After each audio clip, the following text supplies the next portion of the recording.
plain, boring, nothing really too dramatic. He's clearly lost the support of his backbenchers, or many of them, and very clearly the country is unhappy with him. That's how you read the elections. I think he's not trying hard enough. He owes too many people favours that now he's in a position of power, he can't do what he wants to do.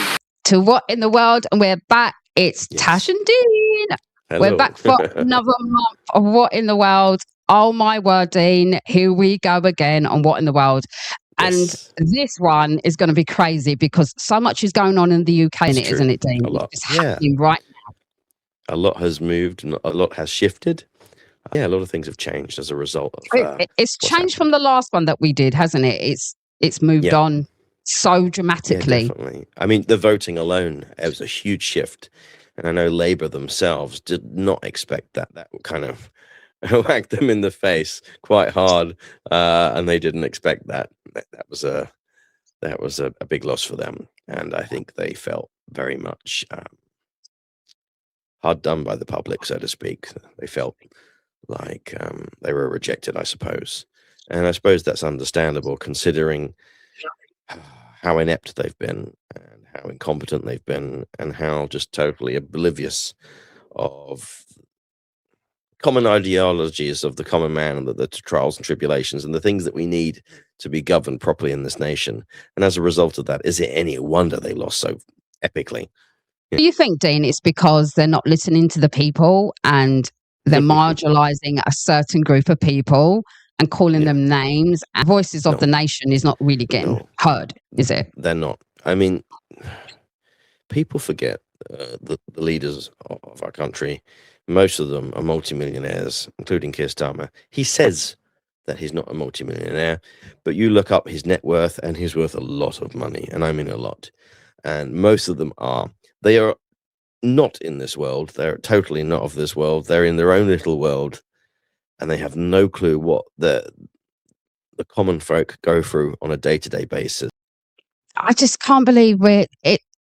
Like we spoke before, you were saying that something has shifted in the nation a little bit, where the vote didn't go the way they planned. So something's signaling a message to the United Kingdom that change is around the corner. And like you said, there's a bit of hope, isn't there? You're saying there's a glimmer of hope that is going to come through. Yeah, and I'm surprised at that myself because I'll be honest, I'm naturally a pessimist. I tend to think all doom and gloom for the most part, but for the first time in a long time, I actually can see some light at the end of the tunnel. And I'm quite surprised at how the common folk are stepping up to the plate and voting and making their presence known and making their needs known unto people like that. It's just a shame they're like an ostrich sticking their head in the sand going, blah, blah, blah, I don't want to hear it. That's the problem. So, Dean, I thought on What in the World, I'm going to show you some footage with Keir Starmer again. And we're just going to talk about it after. So, by-election would mean the end of Sir Keir Starmer. Well, a leadership contest has not yet been triggered, but the former Health Secretary, Wes Streeting, and Andy Burnham have made it clear that they want to become party leader. I wouldn't write off the Prime Minister, but I would just say that this is a very personal decision. He's got to make that decision himself. What Lisa Nandy is doing is living in La La Land and hoping that everybody else is too stupid to call it out. Labour are now 100% focused on themselves and not on the country. Of course, Andy Burnham is doing this to challenge Keir Starmer. Why else has someone given up their seat specifically for this purpose? And all the while, I tell you what Labour are talking about. They're not talking about the economy. You look at the spike, in gilt yields in the market. They're not talking about bringing down welfare. They're not talking about defence. This is just their own personal psychodrama. Who's more popular? Who can win? They're not changing any of the stupid policies. They're still doing all of the bad stuff. And that's what worries me. You hear there, Dean. She's saying they're ready for a general election. Do you think that the UK at this moment in time is ready for a general election right now with all the parties? Yes, I do. You do? Okay. I do. I do think we're ready for that. I think people have been ready for that for a long time, actually.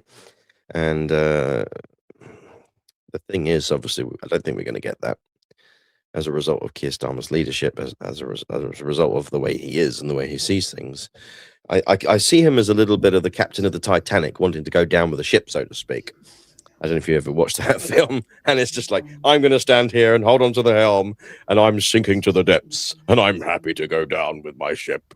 As a good captain should. But I just think it's a joke at this point. I don't think anybody could consider him a genuine or an official leader in any capacity, considering how inept and incompetent he is. We had the marches in London, and I thought it was interesting. On the news, what they were saying is that they have drones, they have technology scanning people, they obviously have police force on there, and armed vehicles. This is an interesting side note I want to say. There was a video game released a few years ago called, and it's made by Ubisoft, and it was called Watch Dogs Legion. And it was set in London in a dystopian future where there are drones scanning people, there are police on the street everywhere, there are armored vehicles and stations where they scan people. Isn't it funny that fictional entertainment made those things thinking that will never happen? So this is an interesting concept we can go with. And here we are today with it actually happening. I mean, George Orwell, 1984, eat your heart out. About the march that happened on Saturday, the Tommy Robinson March. Not everybody likes this man. Not everybody has time for Tommy. He's a bit like Marmite, like a lot of people. He's like Marmite. And the amount of people that follow this man, he's making an impact. He has great influence. Oh, definitely. On a demographic of people. Now, Keir Starmer stood up there and said that they're far-right extremists. Am I correct? Yes, he did say that. A huge shift in a lot of things, politically, spiritually, I would argue, as a Christian. So many things. Morally as well, I wouldn't isn't it? label that as racist at all. I really think that's a very shallow thinking, very one-minded, and narrow-minded, really, to think that. You have black people there, you have Asian people there. It's the same when they talk against the Reform Party, for example. Look at the candidates there for MPs there. How many of them are even white? Actually, a lot of the MPs are actually black or Asian in descent. I hardly think that's racist. Do you? Exactly what they did in America, didn't they, with the Republicans when they were saying you're racist, they're far right, they're extremists. And this is how Trump got into power. Yeah, exactly. They don't see calling a group of people names. This is what happens, and people revolt, and then they go to vote, and then you're out, and then you wonder why. Is a reminder of what we're up against in the battle of our values. The organisers, including convicted thugs and racists, are peddling hatred and division, plain and simple. Their goal is to convince people that Britain's problems are caused by those living alongside them. But that is not the Britain that I know. This is a country built on decency, fairness and respect. A country that is at its best when people from different backgrounds come together in common purpose. This is our country. And when we ostracize a certain group or part of life because of things labeled on them, you're just doing exactly what the Pharisees and Sadducees do. Shouldn't you look at the mirror and question yourself whether you're being like them? I'm being serious here. I don't mean that in a nasty way, but Jesus always came against the establishment. He always came against the political order, so to speak, that ruled and reigned, and was highly motivated by self-image. I want to look good, and I want to feel good. Yeah? Well, I'm sorry, we live in an imperfect world, and that's why Jesus came to save it. And if you're not willing to spread that, what are you here for? Why go to church? Why say you're a Christian at all? Why bother? Yeah, because the people Jesus went to weren't the nicest of all people. Jesus Christ is King! Hallelujah! Jesus Christ is King! Listen, people, preaching the gospel is the answer for this nation, our great nation. Jesus Christ was born miraculously. Jesus Christ lived his life miraculously, healing the sick, opening the eyes of the blind, raising people from the dead. He's alive forevermore. Come on, he's alive forevermore. He's alive forevermore. Is that he took the opportunity Yeah. to do that, and the amount of people repeated the sinner's prayer. A bit like the Japanese art of kintsugi, when you take a broken piece of pottery and you glue it back together with gold, and it actually becomes something really beautiful.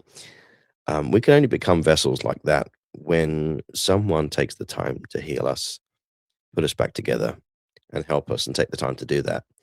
If people consider us broken vessels and we're no good for anything, then we can never be restored. We can never be redeemed or delivered. And I think there's a powerful message to that, in the sense. I mean, that's the imagery I get, at least from an artistic point. Is that's what it is. It's going to the broken. I mean, what did Jesus say? He said, if you've done it not to the least of these, the poor, the people in prisons, the widows, the orphans, if you haven't helped out them, he's basically saying, you haven't bothered with me. Well, who are you? You say you're my disciple, you say you follow me, fine, prove it then. Help these people. Don't walk past them and ignore them like they're dirt on the floor. They're no different to you.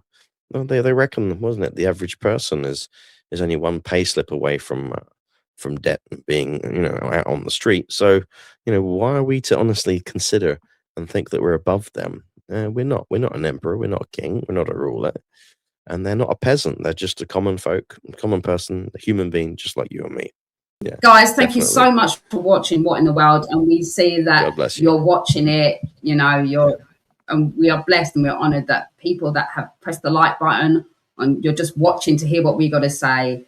God bless you all. So we're going to leave you to sign us out and just to proclaim that Jesus Christ is King. Dean, Amen. I'll see you soon, and we'll see you next time in What in the World. God bless you all. Bless. Bye. This nation is